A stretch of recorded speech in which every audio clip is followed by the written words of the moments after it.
आलू पर पियाज आकाश छुआ दर में बिक्री होउछि। नासिक रे पियाज दर बढ़िथिबारु भुवनेश्वर आईगिणिया गोदाम रे पियाज क्विंटाल 4200 टंका बिक्री होउछि। पियाज गोदाम रे होलसेल दर किलो पिछा 42 रु 43 टंका बिक्री होउछि।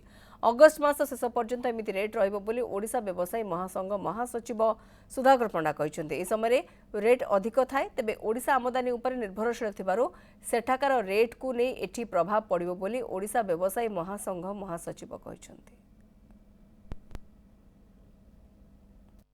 40 नुहे बर्तमान 42-43 टाँग अच्छे आप 40 टाँग कहते आज 42-43 अच्छी ये अगस्ट मस शेष पर्यंत ये रेट रे पियाजर एवं अगस्ट मस पर आप पियाज रेट आस्ते आस्ते कमी लगे। यहाँ रेगुलर ये गोटे चलती आलू पियाजर ये रेगुलर प्रत्येक वर्ष एमती चली चलु जिन पर्यंत आम स्वावलम्बनशील होबानी से दिन पर्यंत यह चलती।